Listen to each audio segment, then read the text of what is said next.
नमस्ते दोस्तों, मैं अंकित पाठक आज की अपनी नई कक्षा में आप सभी का स्वागत करता हूं। ये कोर्स हम UGC NTA net paper 2 Hindi के लिए प्रिपेयर कर रहे हैं और इसमें हम अपने दिसंबर 2026 के एग्ज़ाम को टारगेट कर रहे हैं। इस कोर्स की आज छठी कक्षा है, तो चलिए शुरू करते हैं। इस कक्षा को शुरू करने से पहले हमने अभी पहले जो कक्षा में पढ़ा उसको हम एक बार देख लेते हैं। पिछली कक्षा में हमने अपनी बात शुरू की थी मध्यकालीन भारतीय आर्य भाषाओं के बारे में, जिसमें हमने पाली भाषा के बारे में देखा था, उसकी विशेषताओं को देखा था और उसके बाद हमने प्राकृत भाषा के बारे में उसकी थोड़ी बहुत विशेषताएं दिखी थी और फिर हमने बात की थी प्राकृत के 5 भेद या 5 रूप के बारे में: शौरसेनी, अर्धमागधी, मागधी, पैशाची और महाराष्ट्री। तो ये प्राकृत के 5 भेद हैं। अब हम बारी बारी से इनके बारे में बात करेंगे। तो चलिए शुरू करते हैं। ये क्लास बिल्कुल रिकॉर्डेड है, उन तो रिकॉर्डेड क्लास है, तो आप इस क्लास पे कमेंट कर सकते हैं। क्लास के बाद मैं ज़रूर आपको रिप्लाई दूंगा। तो चलिए स्टार्ट करते हैं।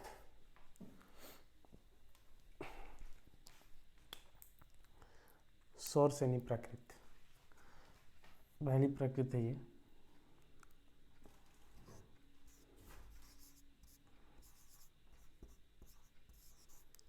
शौरसेनी प्राकृत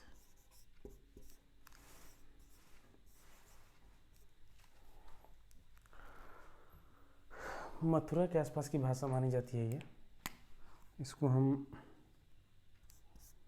सूरसेन प्रदेश बोला करते थे। सूरसेन प्रदेश, यहीं से इसका नाम भी पड़ा शौरसेनी। यह मथुरा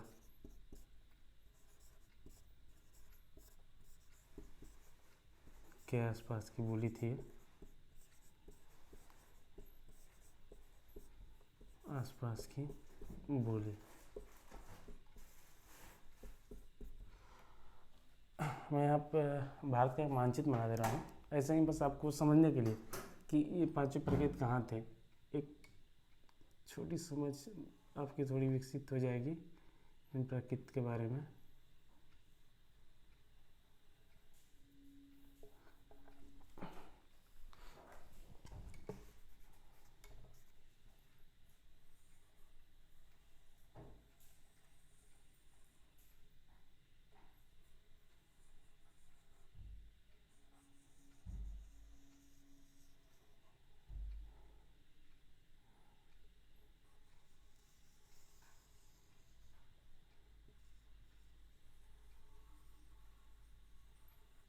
एक मोटा मोटी ऐसे मानचित्र मान के चल सकते हैं। अगर थोड़ा सा इमेजिन करो, अगर इंडिया के मैप में ये हमारा मध्य में हमेशा मध्य प्रदेश होगा ही, ये हमारा उत्तर हो गया, दक्षिण हो गया, ये हमारा पूर्व, ये पश्चिम। किसी भी मैप में अगर आप पढ़ोगे तो ऊपर की ओर उत्तर रहता है, नीचे दक्षिण, इधर पूर्व, इधर पश्चिम। तो मथुरा, अगर यहाँ पे आप अगर इस क्षेत्र को लगभग आप मानोगे, ये वाला हिस्सा जो हमारा यूपी का है, तो मथुरा लगभग वेस्ट में, यहाँ वेस्ट यूपी के आसपास इधर कहीं पड़ेगा। ठीक है, तो ये हमारा था मथुरा, इधर बोली जाती थी शौरसेनी। जितने भी ये पांचों प्राकृत थे, इसमें सबसे अधिक मान्यता शौरसेनी को ही मिली थी। साहित्य में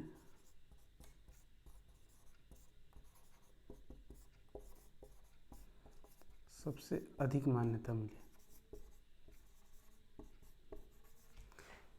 उत्तर प्रदेश क्या था उस समय का, ये लगभग मध्य देश की बोली होगी ना, मिड में, भारत के मिड में। तो ऐसा होने के कारण जो भी साहित्य थे उस समय के, जितने भी साहित्य थे, उसमें इसका अच्छा खासा प्रभाव था। तो साहित्य में सबसे अधिक मान्यता इसी को मिली।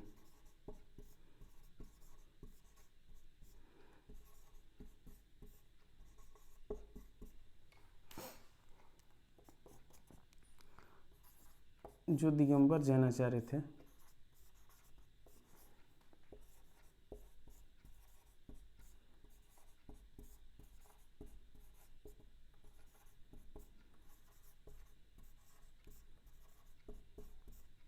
उसने अपनी रचनाएं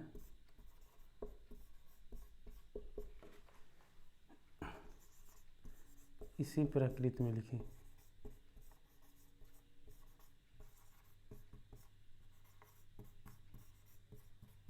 जैन होते हैं ना, जैन एक श्वेतांबर होते हैं, एक दिगंबर होते हैं। जो श्वेतांबर जैन होते हैं वो श्वेत वस्त्र धारण करते हैं, और दिगंबर जैनाचार्य जो भी होते हैं वो निर्वस्त्र रहते हैं, वो कोई किसी प्रकार का वस्त्र धारण नहीं करते। तो उस समय दिगंबर जैनाचार्य जितने भी थे वो अपनी प्रकृति में इसी सौर सैनी प्रकृति का प्रयोग किया करते थे। यहाँ तक कि संस्कृत के नाटकों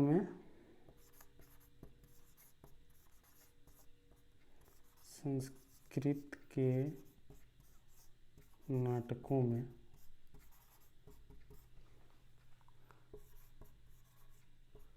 स्त्री आदि पात्रों द्वारा भी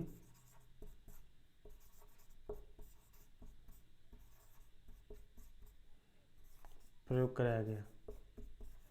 यानी कि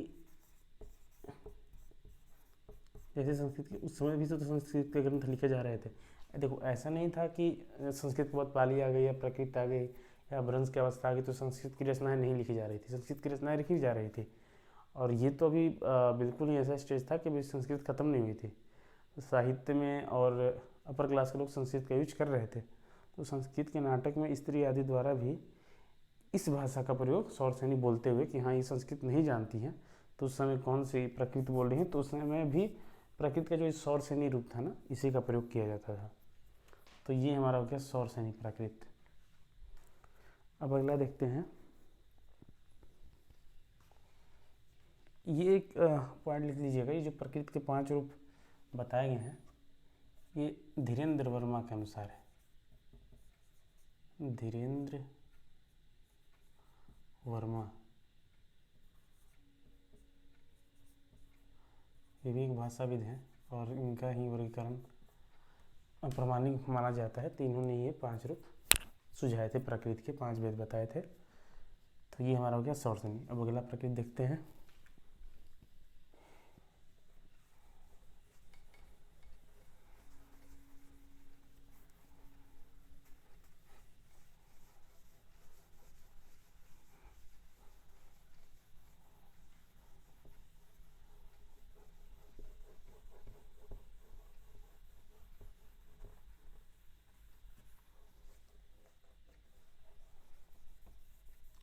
सौर सैनी के बाद हमारी अगली प्रकृति आती है मागधी। ठीक है, इस मैप को मैं रहने देता हूँ। इसे तो बहुत ही टेढ़ा मेढ़ा बन गया, लेकिन जस्ट के समझने के लिए मत सोचना कि यही भारत का असली मानचित्र है। मुझे पता है मैंने अच्छे तरीके से नहीं बनाया इसको, लेकिन मैं आपको दिखाना चाहता हूँ कि कहाँ कहाँ कैसे ये प्रकृति के अलग अलग रूप ये बोले जा रहे थे। तो हमारा दूसरा है ख, मागधी।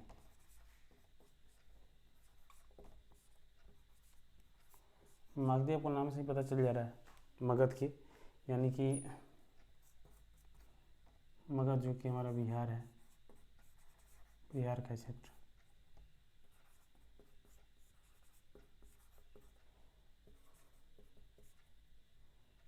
प्रयोग की जाती थी।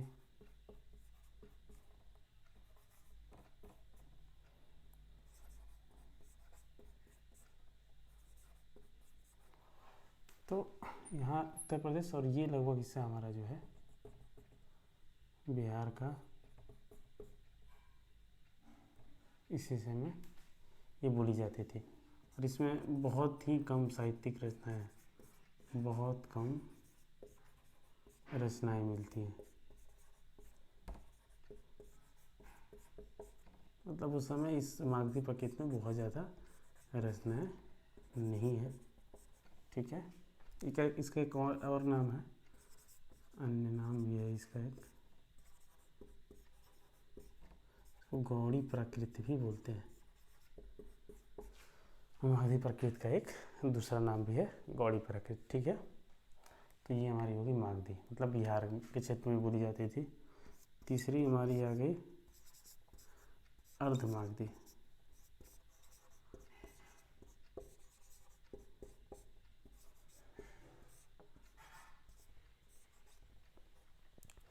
देखिए नाम से ही मतलब इसमें आधा चीज़ पता था, अर्धमागधी मतलब मगध का आधा। तो ये ऐसा था कि जो हमारी सौर श्रेणी थी और मागधी थी, इसके बीच के क्षेत्र में जो हमारा लगभग ये हिस्सा पड़ेगा ना, कौशल अयोध्या, अयोध्या के आसपास की बोली थी। तो सौर श्रेणी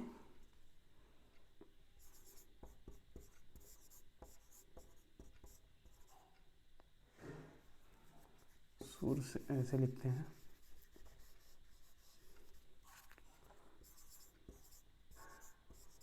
सूरसेन प्रदेश, मथुरा आप कर लो,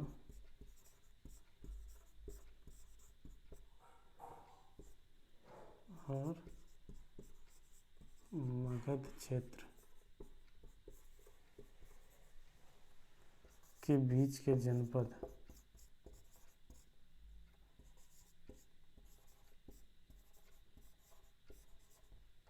यानी कि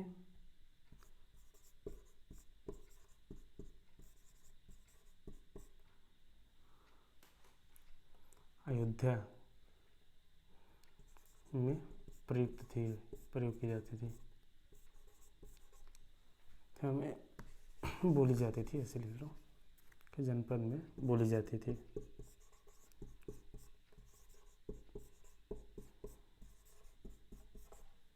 ठीक है।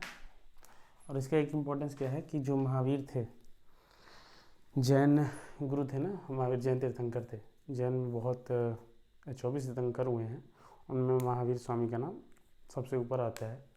तो इनकी जो भाषा थी ना, महावीर ने उपदेश के लिए इसी का प्रयोग किया था।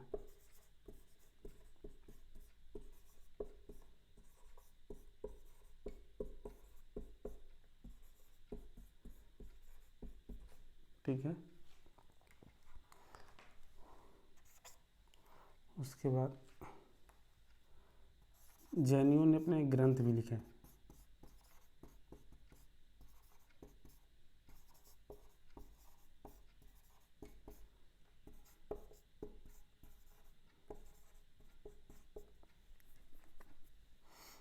ग्रंथ भी इसी बोली में लिखे।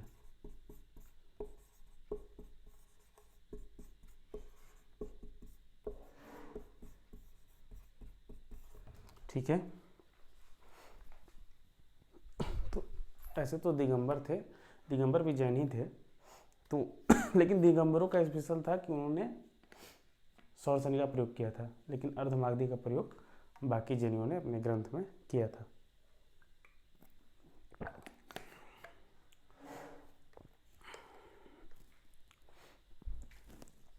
तो ये हमारी अर्धमागधी होगी, यानी कि ये वाला हिस्सा अर्धमागधी का मान के चलो कि ये लगभग कि ये जो हमारा मथुरा हो गया, सुरसेन प्रदेश, और ये हमारा जो मगध हो गया, बिहार का हिस्सा, इसके बीच में, इसलिए इसका नाम पड़ा है अर्धमागधी, सुरसेन और मगध के बीच की भाषा।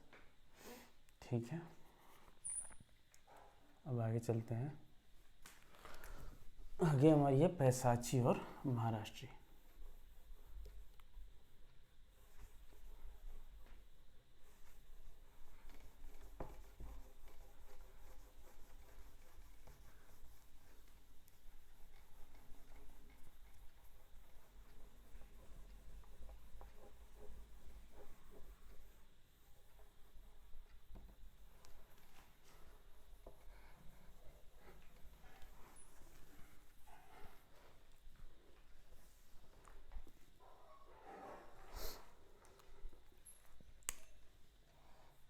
उनका लिखना पैसाची, प्राकृत। पैसाची जो है ये उत्तर पश्चिम भारत में,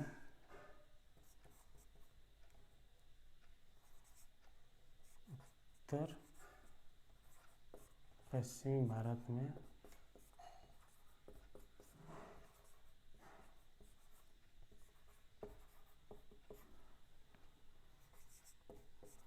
कश्मीर के आसपास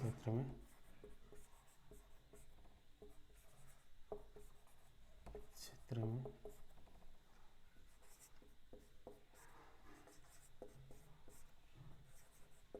बोली जाती थी। यानी कि ये कहाँ प्रयोग हो रही थी, ये हमारा पश्चिम हो गया, उत्तर हो गया। तो उत्तर पश्चिम में जो यहाँ ये सब इलाका है ना, इस हिस्से में ये भाषा प्रयोग हो रही थी। तो मूलतः तो कश्मीर ही था, थोड़ा बहुत पंजाब का क्षेत्र भी, यहाँ पे ये भाषा प्रयोग हो रही थी। तो इसका इलाका वहीं था। इसमें बिल्कुल साहित्य रचना नहीं मिलती है, इसमें कोई साहित्य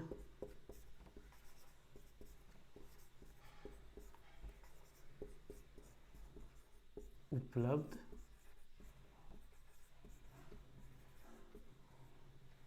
नहीं है।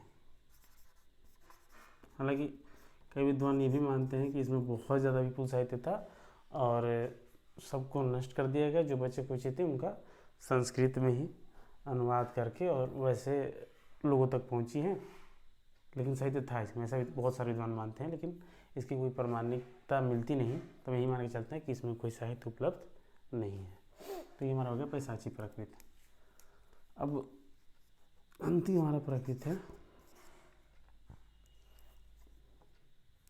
महाराष्ट्री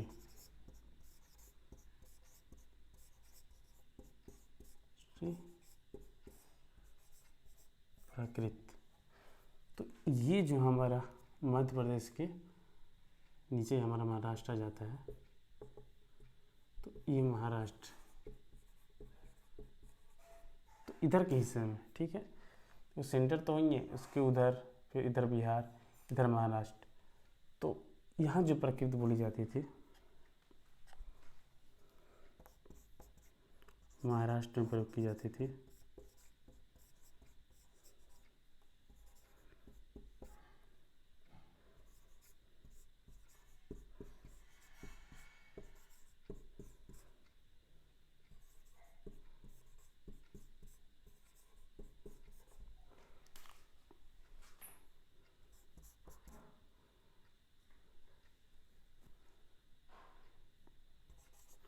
विपुल साहित्य रचना मतलब बहुत ज़्यादा,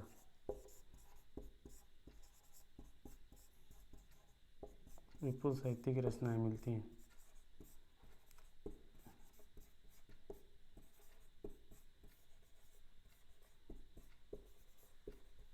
यानी कि अब पांचों प्रकृति की अगर तुलना करेंगे ना, तो संख्या के आधार पे, जैसे मान्यता तो सर्वश्रेणी प्रकृति की मान्यता सर्वाधिक थी, सर्वाधिक ऊपर निश्चित थी, लेकिन साहित्यिक रचनाएं सबसे ज़्यादा किस्म हुई तो वो थी हमारी महाराष्ट्रीय प्रकृति। बहुत ज़्यादा इसमें रचनाएं मिलती हैं और इसका एक प्रमुख ग्रंथ है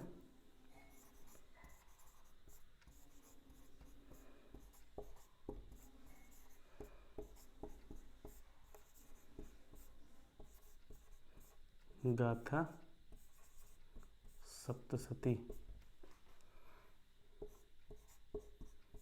गाहा सतसई भी बोलते हैं इसको।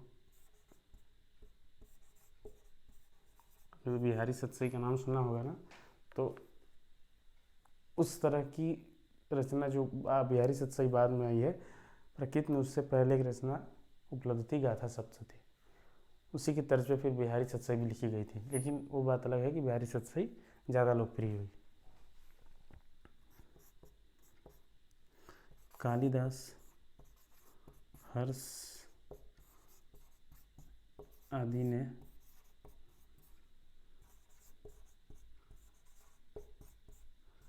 अपने नाटकों में भी इसका प्रयोग किया है, क्योंकि कालिदास जो उनके कुमार संभवम, विक्रमोर्वशीयम, बहुत सारे संस्कृत में उन्होंने ग्रंथ लिखे हैं। तो जो भी वो ग्रंथ लिख रहे थे ना, तो ग्रंथ तो संस्कृत में होते थे, लेकिन बीच बीच में उन्होंने इस प्रकृत का प्रयोग किया है। और वो किस प्रकृत का, तो महाराष्ट्रीय प्रकृत का अपने नाटकों में इसका प्रयोग किया है।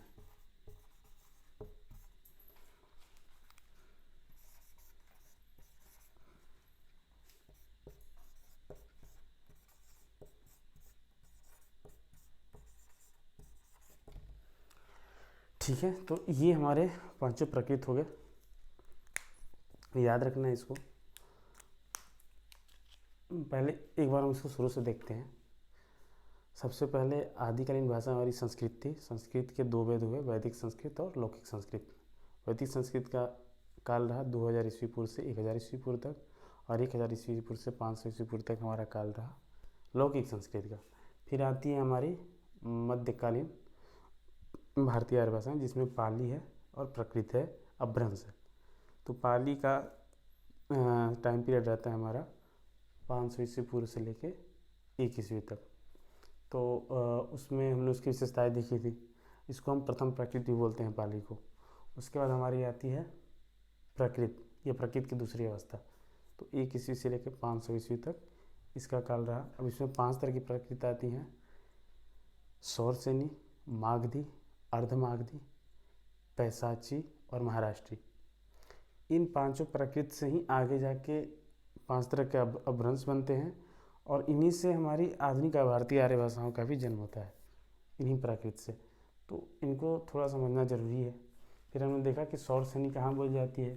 तो सौरसेनी का है सूरसेन प्रदेश, यानी मथुरा का क्षेत्र, वहाँ सौरसेनी बोली जाती है। उसके बाद हमारा हो गया मागधी। मागधी बिहारी मगध में बोली जाती है, बिहार क्षेत्र में, और मागधी से ही बिहारी हिंदी की जो भी उपभाषाएँ हैं, मगही, मैथिली, भोजपुरी, वो इसी से निकली हैं। तो इस चीज़ को भी आप समझोगे ना, तो जो हिंदी की उपभाषाएँ जब हम पढ़ेंगे तो वहाँ आपको ये समझना बिल्कुल आसान हो जाएगा। तो इस क्षेत्र में मागधी हो गई। अर्धमागधी का क्षेत्र कहाँ हुआ? यहाँ, जो हमारी अयोध्या और इस आसपास का क्षेत्र है। तो इससे जो पूर्वी हिंदी है, अवधी, उसका विकास होता है। ठीक है। उसके बाद 2 और बच गई। एक पैसाची, जो कि उत्तर पश्चिम भारत में कश्मीर के आसपास बोली जाती थी, और एक महाराष्ट्री, जो कि महाराष्ट्र में बोली जाती है। परिनिष्ठता और मान्यता की दृष्टि से सबसे अधिक समृद्ध हमारी सौरसेनी प्राकृत है, वो सबसे ज़्यादा उसको मान्यता मिली। और साहित्यिक रचनाएं अगर सबसे ज़्यादा किसी प्राकृत में मिलती हैं तो हमारी महाराष्ट्री प्राकृत है। इसमें विपुल साहित्यिक रचनाएं मिलती हैं, और इसका प्रमुख ग्रंथ गाथा सप्तशती है। तो अभी तक हमने ये पढ़ा। अब मध्यकालीन भारतीय आर्य भाषाओं की जो तीसरी भाषा है, अपभ्रंश, अब हम उसकी ओर बढ़ते हैं।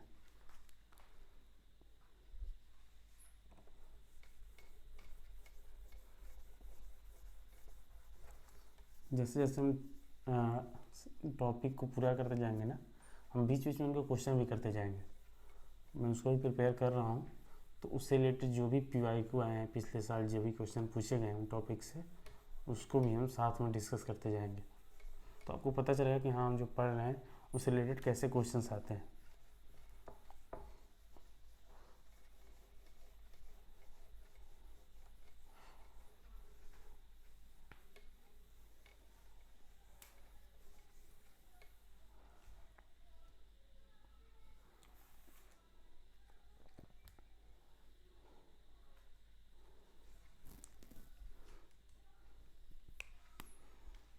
अब मध्यकालीन भारतीय आर्य भाषा का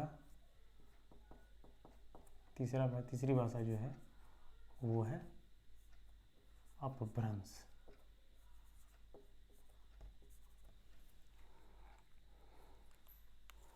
अपभ्रंश यानी कि इसका टाइम पीरियड क्या था? 500 ईस्वी से 1000 ईस्वी तक। ठीक है।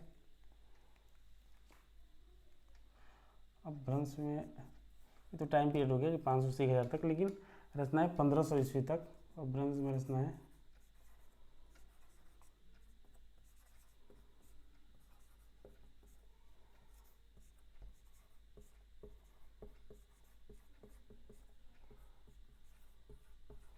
1500 ईस्वी तक होती रही।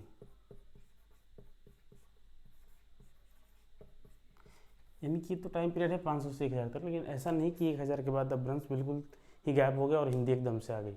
लगभग 1500 तक इस भाषा का प्रयोग होता रहा। हिंदी भी साथ में आ चुकी थी 1100 ईस्वी के बाद, लेकिन इस भाषा में भी रचनाएं होती रही। देखिए, कोई भी भाषा ना एकदम से विलुप्त नहीं हो जाती है। जैसे हमने संस्कृत का टाइम पीरियड पढ़ा, वैदिक संस्कृत, लौकिक संस्कृत, 2000 से 1000 ईस्वी पूर्व, और फिर 1000 ईस्वी से 500 ईस्वी पूर्व। तो ऐसा नहीं कि 500 ईस्वी पूर्व के बाद संस्कृत में रचनाएं होनी बंद हो गई, लेकिन जो एक मातृभाषा थी उस टाइम वो संस्कृत थी। फिर हाँ, उस पाली आ गई, प्रचुरता फिर पाली की हो गई, संस्कृत में रचनाएं हो रही थी, कम होने लगी। तो यही होता है, ऐसा नहीं होता कि वो भाषा बिल्कुल ही गायब हो जाती है और एकदम से दूसरी भाषा आ जाती है। उसकी विपुलता कम होने लगती है और उसकी जगह दूसरी भाषा का विकास होने लगता है। भाषा जो है अपने आप को सरलता की ओर ढालती है और इसी वजह से ये चीज़ होती है। तो 1500 ईस्वी तक है, लेकिन रचनाएं 1500 ईस्वी तक होती रही। अब इसका शाब्दिक अर्थ देखेंगे अपभ्रंश का शाब्दिक अर्थ।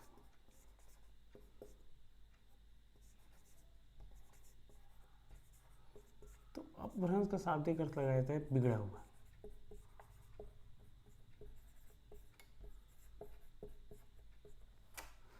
शाब्दिक अर्थ बिगड़ा हुआ है और लगभग भाषा में भी इसी अर्थ में प्रयोग होती है कि उसका जो अन्य रूप था, जो प्रकृति जब तक चल रही थी उसी से, पांचों तरह के प्रकृति से, उन पांचों प्रकृति का जो ग्रामीण रूप था उनका जो बिगड़ा हुआ रूप था वही अपभ्रंश थे।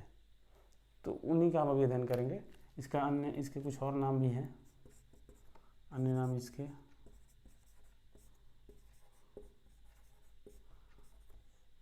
अवहंस, अवहट। हालांकि कुछ लोग तो अपभ्रंश और अवहट को अलग मानते हैं और हमारे सिलेबस में भी अलग माना गया है, लेकिन इसी का एक भाग है अवहट, ग्रामीण भाषा।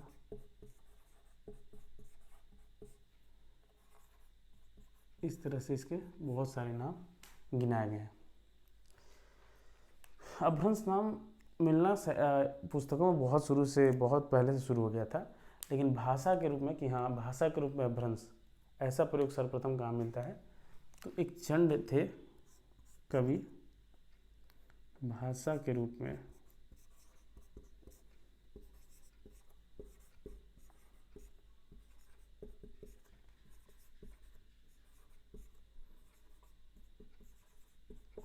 अपभ्रंश शब्द का प्रयोग सर्वप्रथम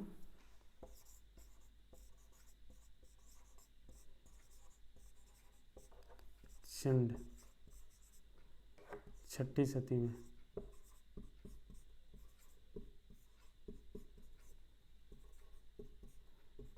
चंड ने किया। अच्छा, ये सती या शताब्दी, छठी शताब्दी या छठी सती ऐसा आएगा ना, तो इसमें आप लोग कंफ्यूज मत होना। देखो, छठी सदी का मतलब क्या हुआ? 501 से लेके 599 तक, ये हो गई हमारी छठी सदी। मतलब एक कम करके सातवीं सदी का मतलब 700 से नहीं, 601 से लेके 699 तक को माना जाएगा सातवीं सदी। ऐसे ही ग्रामीण सदी क्या हो जाएगी? 1001 से लेके 1099 तक हो जाएगी हमारी ग्रामीण सदी। तो ये वर्ड अभी आपको बार बार आएगा। फिर कभी कभी ये भी कह सकता है कि सातवीं सदी का पूर्वार्ध, सातवीं सदी का पूर्वार्ध, यानी कि सातवीं सदी हमारी कब से कब हो गई? 601 से 699। तो पूर्वार्ध हो जाएगा 601 से लेके 650 तक, ठीक है। और उत्तरार्ध हो जाएगा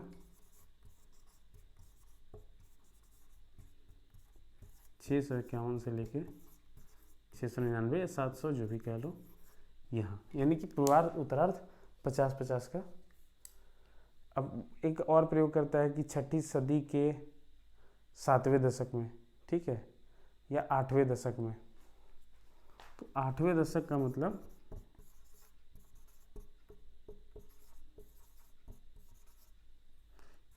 71 से 80, ठीक है। यानी कि अगर 7वीं सदी का 8वां दशक का बात करेंगे तो क्या हो जाएगा?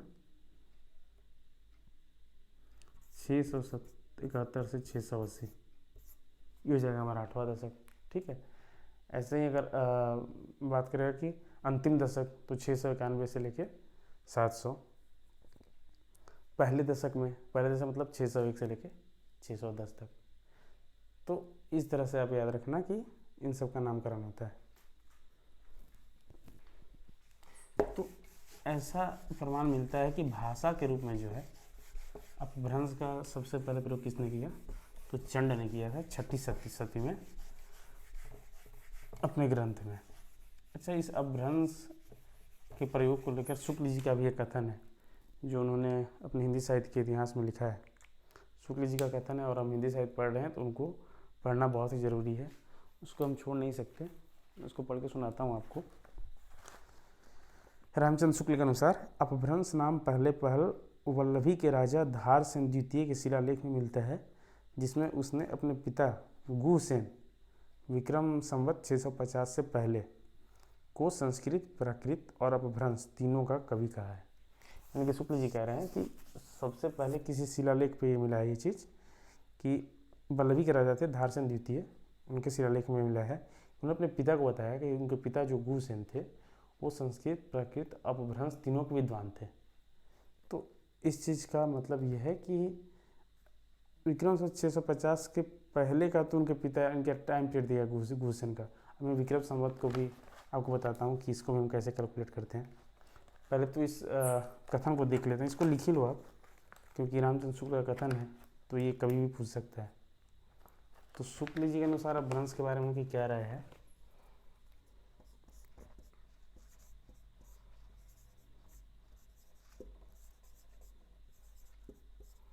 रामचंद्र शुक्ल के अनुसार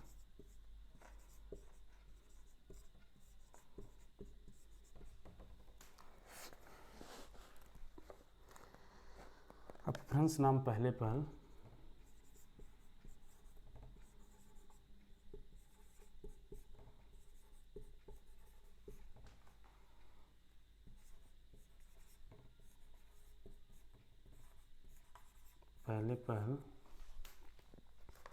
वल्लभी के राजा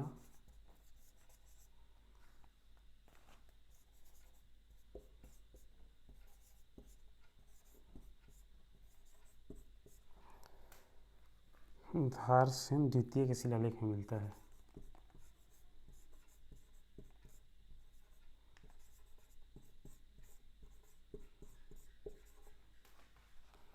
द्वितीय के शिलालेख में मिलता है, जिसमें उसने अपने पिता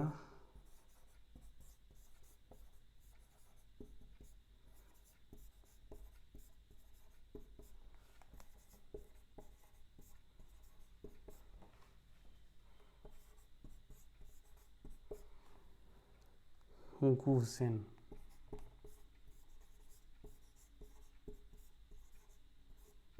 जो कि कब थे, विक्रम संवत 650 से पहले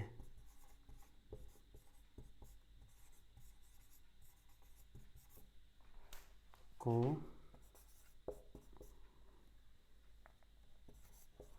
संस्कृत,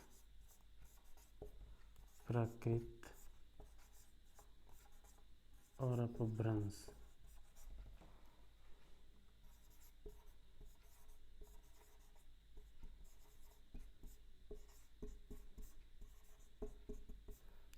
तीनों का विद्वान कहा है।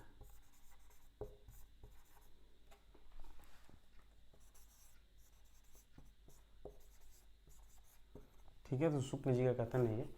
तो विक्रम संवत क्या होता है, विक्रम संवत जो नॉर्मल हमारा ईस्वी सन होता है उससे हमेशा ही 57 साल आगे रहता है। यानी कि अगर 650 कह रहा है विक्रम संवत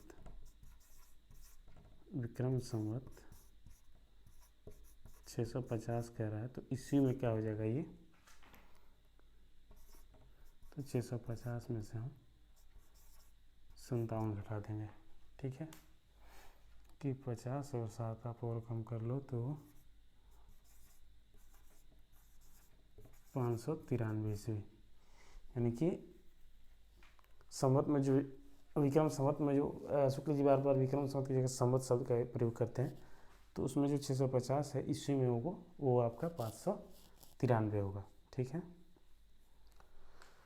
तो इस अगर ईस्वी हो और उसको विक्रम संवत बदलना हो आपको, तो उसमें 57 हम जोड़ के उसको विक्रम संवत में कर लेंगे। ये बार बची जाएगी, इसलिए मैं आपको बता दे रहा हूँ कि इस चीज़ का ध्यान रखना कि विक्रम संवत हमेशा ईस्वी से 57 साल ज़्यादा होता है।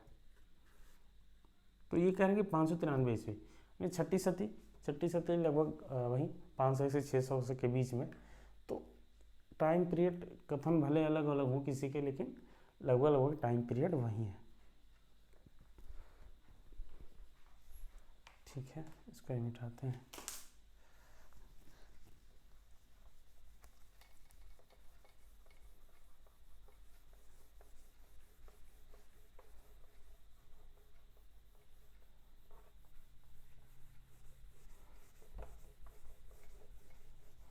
अब अपभ्रंश में ये माना जाता है कि अपभ्रंश तो बिगड़ा हुआ ही रूप है, तो किस चीज़ का, जो उस समय प्राकृत भाषाएं थी, तो उन्हीं प्राकृत भाषाओं का अब बिगड़ा हुआ रूप था अपभ्रंश। तो 5 प्रकृति थी, तो इस तरह से उन 5 प्रकृति के आधार पे अपभ्रंश के भी 5 प्रकार बताए गए, और बताया गया कि उन्हीं प्राकृत भाषाओं से इनका विकास हुआ है। तो 5 प्राकृत के आधार पर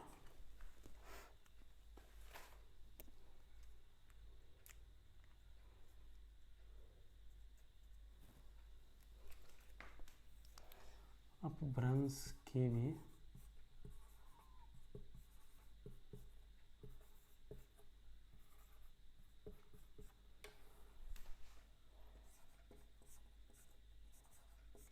पांच भेद बताए गए।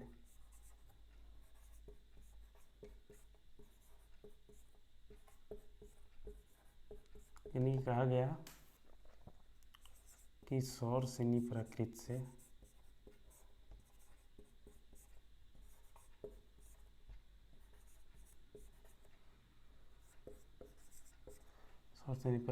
सौर सेनी अपभ्रंश बना।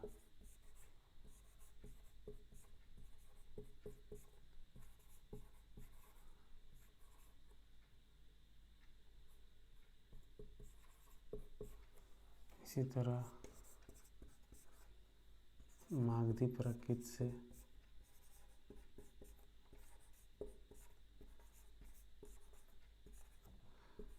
मागधी अपभ्रंश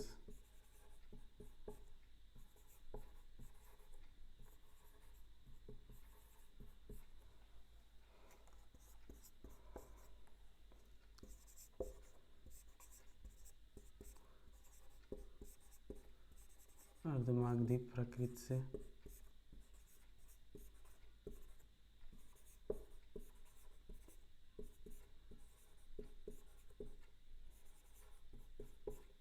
अर्धमागधी अपभ्रंश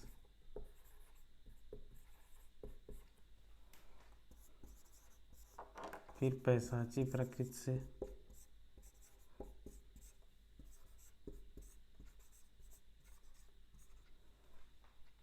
पैशाची अपभ्रंश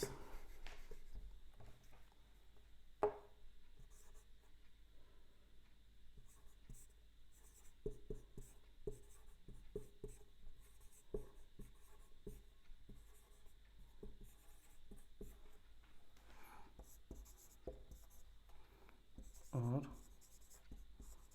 महाराष्ट्री प्राकृत से महाराष्ट्री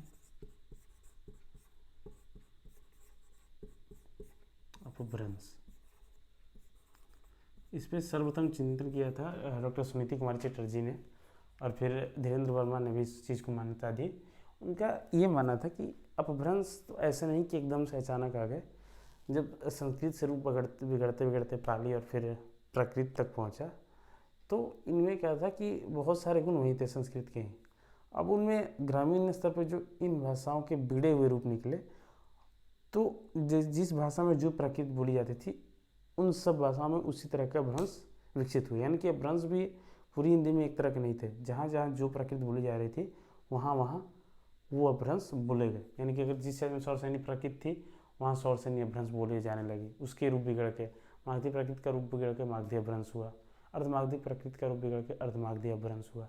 ऐसे ही पैशाची, ऐसे ही महाराष्ट्री। तो ये हो गए अपभ्रंश के भेद। उसके बाद अपभ्रंश के बारे में बहुत ही रोचक पंक्ति लिखी है विद्यापति ने। उसको यहाँ मैं बताता हूँ आपको। विद्यापति का एक बहुत ही फेमस पंक्ति है, 14वीं सदी कवि थे ये।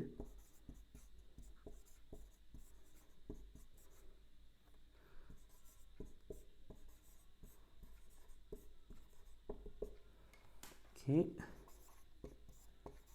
देसिल बयाना सबजन मीठा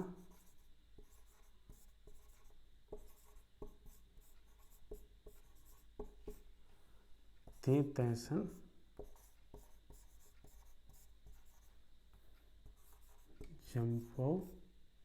जंपयू अवहट्ठा।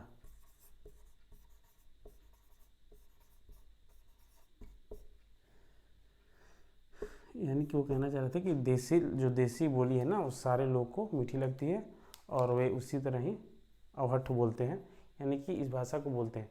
तो ये जो अपभ्रंश या अवहट्ठ थी, ये देखिए विद्यापति 14वीं सदी कवि है, तो वहाँ भी उन्होंने इस चीज़ का प्रयोग किया। यानी कि उस समय भी भाषा ही बोली जा रही थी।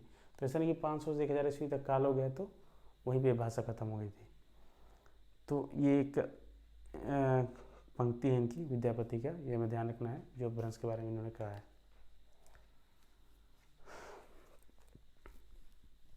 अब आगे इसकी कुछ विशेषताएं देखते हैं हम अपभ्रंश की, कि इसकी ध्वनि और इसके व्याकरण की क्या विशेषताएं थी।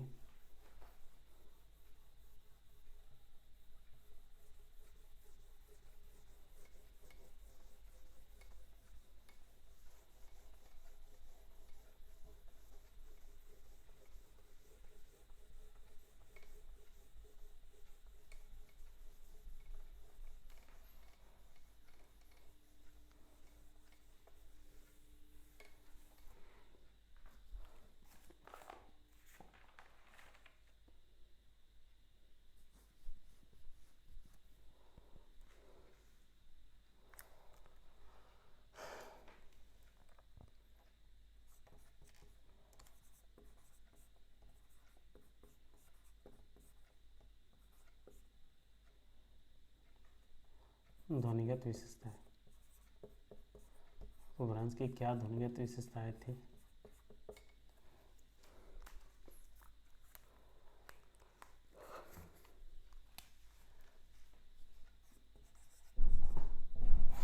इसमें 8 स्वर वर्ण रह गए। व्यंजन में तो ज़्यादा चेंजेस नहीं हुए, लेकिन स्वर वर्ण 8 रह गए। और यहाँ पे से हर्ष और दीर्घ का कंसेप्ट आया, जिसमें हर्ष स्वर हो गए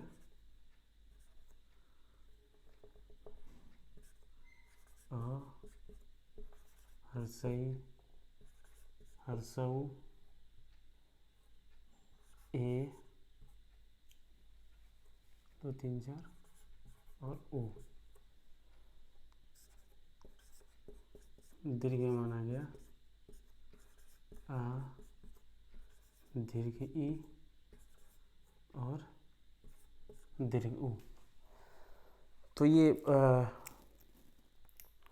8 वर्ण रह गए, जिसमें 5 हर्ष और 3 दीर्घ स्वर बताए गए अपभ्रंश में। उकार बहुलता भाषा थी, उकार बहुलता, ये भी इसकी ध्वनिगत विशेषता थी। यानी कि बहुत सारे शब्द इसके उस पर समाप्त होते थे, जैसे कि चरियु, बहुतु। तो उकार बहुल भाषा मानी जाती है अपभ्रंश। उसके बाद अनुनासिकता, अनुनासिकता का प्रयोग जैसे कि बंक, आगे चल के पंच, यानी पहले क्या था, इस चीज़ को समझो, पहले क्या था कि पंच को ऐसे लिखा जाता था, यानी कि जो ये वर्ण है उसका पांचवा वर्ण वो अनुनासिक उत्पन्न करने के लिए लिखा जाता था। संस्कृत में ये चलता था। बंक भी है तो अंगा लगा के ऐसे बंक, लेकिन अपभ्रंश में क्या किया गया, किसी चीज़ के लिए अनुनासिकता का प्रयोग किया गया और ऊपर बिंदु लगाना शुरू हो गया। तो ये चीज़ है हमारा। तो इसकी ध्वनिगत विशेषताएं हैं, कुछ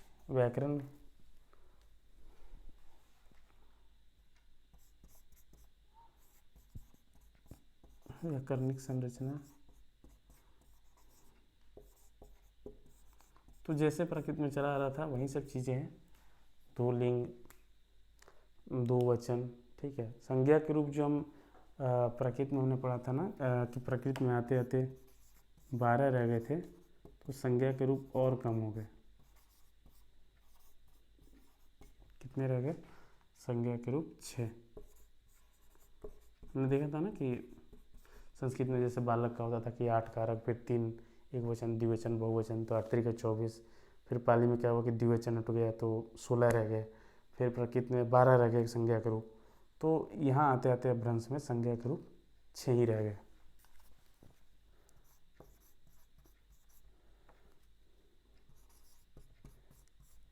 क्रिया के रूप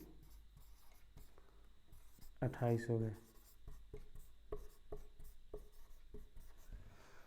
क्रिया के रूप में हमने क्या देखा था कि संस्कृत में 540, फिर पाली में और कम हुए 240 हो गए, प्रकृत में 72 थे और यहाँ आते आते 28 हो गए। और 28 अब ये अभी भी हिंदी में, जैसे मतलब अगर आप तीनों काल ले लोगे, जैसे वर्तमान काल में आता, आती, आते, ठीक है। फिर ऐसे भूतकाल में आया, आई, आए, तो ऐसे अगर जोड़ोगे वर्तमान काल, भूतकाल, फिर भविष्यत काल, आएगा, आएगी, आ रही होगी, ऐसे कर करके फिर विधि वाले में फिर आदेश में आओ, तो अगर सारा रूप जोड़ लोगे ना तो वो 28 ही रूप आएंगे। तो ये सबसे पहले अपभ्रंश में इस चीज़ को स्थिर कर किया गया और ये अभी तक भी यही है, अपनी हिंदी में यही क्रिया के 28 रूप हैं। तो ये हुई इसकी ध्वनिगत विशेषता और व्याकरणिक संरचना। बाकी जो व्याकरणिक संरचना थी वो सेम ही रही।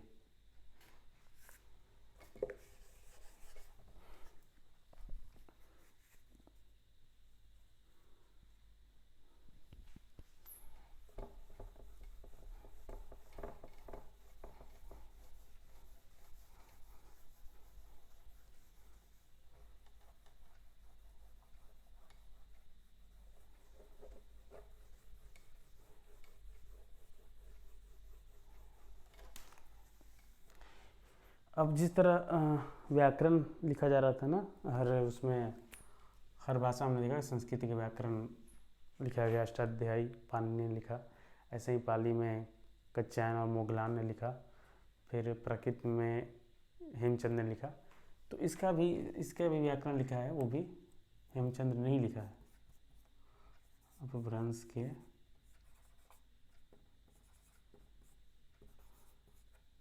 सबसे बड़े व्याकरण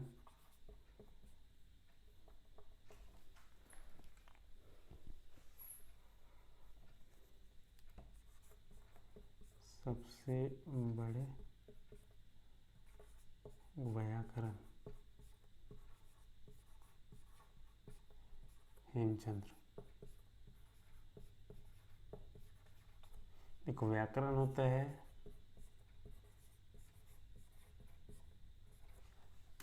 तो ये तो उसकी एक विधा हुई कि व्याकरण, जैसे हिंदी की एक विधा है, विधा नहीं कह सकते हो, किसी भाषा का एक भाग है, हिस्सा जिसमें भाषा के नियम समझाए जाते हैं, भाषा के कुछ नियम रहते हैं।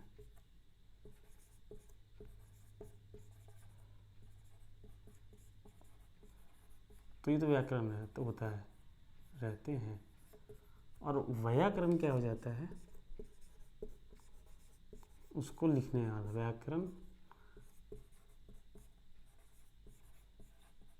का जो ज्ञाता होता है, कि उस व्याकरण को जानने वाला, उस व्याकरण को लिखने वाला, वो व्याकरण हो जाता है, ये व्याकरण होता है। तो इस चीज़ का ध्यान रखना, आप कन्फ्यूज मत होना।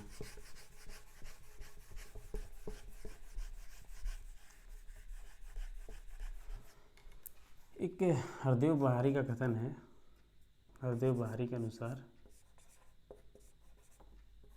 ये भी बहुत बड़े विद्वान हैं भाषा के,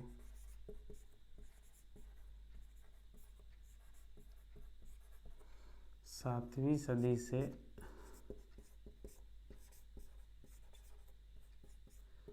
ग्यारहवीं सदी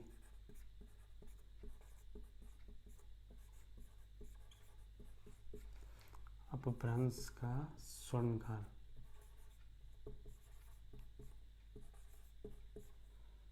स्वर्णकाल या स्वर्णयुग। हरदेव बहारी ये मानते थे कि 7वीं सदी से लेकर 11वीं सदी तक का समय जो है वो अपभ्रंश का स्वर्णयुग है, यानी इस समय अपभ्रंश सबसे ज़्यादा फली फूली, सबसे ज़्यादा विकसित हुई। एक अपभ्रंश को देश भाषा मानना है या नहीं मानना है, इसको लेके भी एक विवाद है और इस पर भी विद्वान बटे हुए हैं। तो ये मैं आपको इसको नोट कर लेना। अपभ्रंश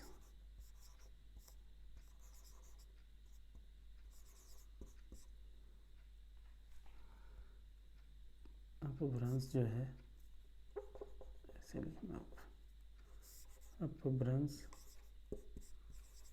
देश भाषा है, ये किसने माना, और कुछ विद्वान बट गया कि अपभ्रंश जो है देश भाषा नहीं है। तो दो भाग में इसमें लोग बट गए। इसमें नाम आता है ग्रियर्सन,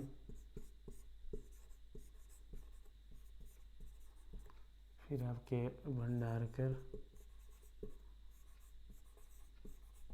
और इसमें आपको ऊपर ये चार्ट ही लिखवा देता हूँ, ये थोड़ा इम्पोर्टेंट है।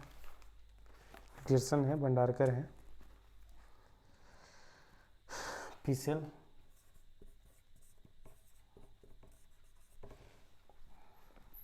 चटर्जी,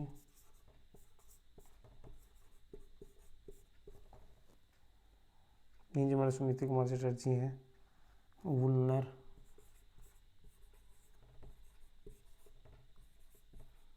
आदि, ये सब मानते हैं अपभ्रंश को देश भाषा। नहीं मानने वालों में कित, याकोबी,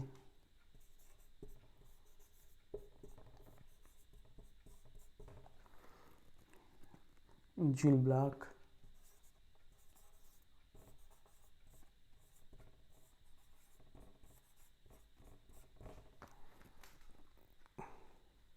अल्सडार्फ,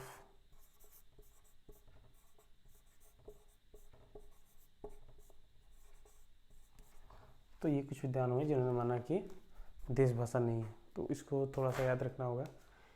मेन तो जितने भी ऐसे याद कर लेना, जो भारतीय विद्वान जिसमें है, भंडारकर और चटर्जी, वो तो मानते ही हैं अपभ्रंश हमारे देश की भाषा है, तो मानेंगे ही देश भाषा इसको। इसके बाद ग्रियर्सन, पिसेल और वुलनर, ये 3 नाम। नहीं मानने वाले में जो 2-3 नाम तो ऐसे हैं कि आपको लग भी रहे हैं कि थोड़े से अजीब से हैं, तो वो लोग इसको देश भाषा नहीं मानते हैं। तो ऐसे मान लेना, ऐसे इसको याद कर लेना कि जो और तरीके के नाम हैं वो समझ भी कहाँ पाएंगे इस अपभ्रंश को, तो कैसे बोलेंगे देश भाषा। तो इसमें जैसे याकोबी, जुल ब्लॉक, किथ, अल्सडार्फ, ऐसे भी नाम हैं जो बहुत बार आप नहीं सुनते हैं, तो इनको याद रखना है कि देश भाषा नहीं मानते हैं। और ग्रियर्सन का आपने नाम काफ़ी बार सुना होगा, भंडारकर, चटर्जी तो बार बार सुनीति कुमार चटर्जी आते रहेंगे, तो इनका जिनका नाम सुना है वो देश भाषा इसको मानते हैं। तो एक ये पॉइंट हमें याद रखना है। तो यहाँ हमारी बात हो गई तीनों मध्यकालीन भारतीय आर्य भाषाओं की, पाली, प्राकृत और अपभ्रंश। अपभ्रंश के आगे एक और आती है भाषा अवहट्ठ। ऐसे अपभ्रंश के बाद ही काफ़ी विद्वान हिंदी की शुरुआत मानने लगते हैं, लेकिन कुछ विद्वान ऐसा मानते हैं कि अपभ्रंश और हिंदी के बीच में भी एक कड़ी है जिसको अवहट नाम दिया गया। काफ़ी विद्वान इस चीज़ को नहीं मानते हैं। तो मूलतः अगर आप विश्लेषण करोगे इस चीज़ का, तो जो अपभ्रंश का बिल्कुल ही परवर्ती काल रहा वो अवहट रहा। तो हमारे सिलेबस में भी इसके बारे में दिया गया है, तो हमें थोड़ा पढ़ना पड़ेगा अवहट के बारे में। तो अपभ्रंश, अवहट, फिर पुरानी हिंदी, फिर अपनी जो हिंदी है वो आती है। तो एक टॉपिक वो है अवहट का, तो कल हम इसको देख लेंगे। तो हमारा ये मध्यकालीन भारतीय आर्य भाषा का पूरा टॉपिक समाप्त हो जाएगा। तो आज की क्लास हम यही रोकते हैं। अगर आपको क्लास अच्छी लगी हो तो इस वीडियो को ज़रूर शेयर करना और चैनल को सब्सक्राइब करना, ताकि हम लाइव जुड़ पाएँ। तो कल फिर मिलते हैं आपके साथ एक नई कक्षा में। तब तक अपना और अपनों का ख्याल रखिए। धन्यवाद।